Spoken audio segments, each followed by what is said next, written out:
Hello friends, I welcome you all. So हम लोग जो आज प्रॉब्लम डिस्कस करने वाले हैं दैट इज ऑन 9 अप्रैल 2024 का प्रॉब्लम है। वेक्टर से रिलेटेड प्रॉब्लम है, that is motion in plane की प्रॉब्लम हम लोग डिस्कस कर रहे हैं। देखा जाए तो क्या है, रिजल्टेंट ऑफ टू वेक्टर अपने को बताना है। तो देखिए क्या ए वेक्टर बी वेक्टर है। तो ये अपने पास में अगर देखें यहाँ पर तो अपने पास में इधर की तरफ क्या है, ए वेक्टर है। ए वेक्टर और बी वेक्टर का जो रिजल्टेंट है वो परपेंडिकुलर टू ए वेक्टर है। तो मैंने बोला कि एक ए वेक्टर बना लिया। यहाँ से अपने पास में मान लीजिए ये क्या है, अपने पास में बी वेक्टर। और इन दोनों का जो रिजल्टेंट आ रहा है, इन दोनों का जो रिजल्टेंट आ रहा है वो क्या है, perpendicular to a vector. Perpendicular to a vector बनाया मैंने, तो बोल क्या ऐसा हो गया कि नहीं हो गया। तो ये क्या है अपने पास में रिजल्टेंट। बेसिकली ये जो एंगल होगा, मान लेते हैं अपन लोग ये एंगल कितना है अपने पास में, थीटा। अभी देख क्या बोला कि रिजल्टेंट अपना परपेंडिकुलर टू ए वेक्टर है, ये एंगल कितना डिग्री का हो गया, 90 डिग्री का। और रिजल्टेंट का जो मैग्नीट्यूड है वो कितना है अपने पास में, half of the magnitude of B vector का मैग्नीट्यूड का कितना है अपने पास में, आधा।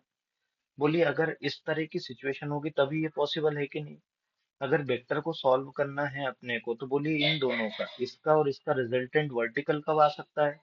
बोल अगर मैं बी वेक्टर को थोड़ा सा अगर कर लूं तो बोले कितना हो जाएगा, इधर की तरफ अपने पास में ए वेक्टर, ये अपने पास में बी वेक्टर थे, तो बी वेक्टर का ये एंगल कितना अपने पास में, थीटा।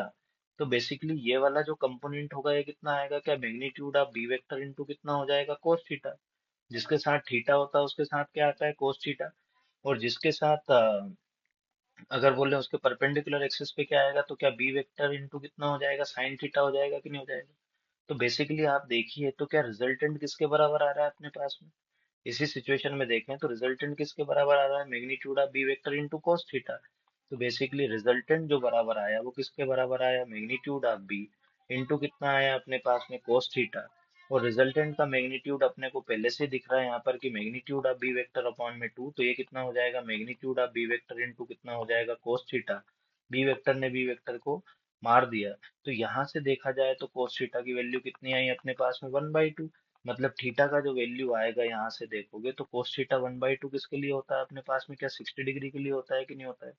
तो थीटा इज इक्वल टू कितना डिग्री आया, 60। लेकिन अपने से थीटा नहीं पूछा, मैं क्या पूछा अपने से, ए वेक्टर और बी वेक्टर के बीच का एंगल बताइए। तो बोल ए वेक्टर और बी वेक्टर के बीच का एंगल देखे जाए तो angle between A vector and B vector जो होगा, A vector and B vector जो होगा वो कितना हो जाएगा अपने पास में, थीटा प्लस 90। थीटा प्लस 90 मतलब कितना, 60 plus 90। 60 plus 90 that is 150 degree will be the answer. तो आंसर जो होगा वो कितना हो जाएगा अपने पास में, 150 degree. Thank you very very much for your time.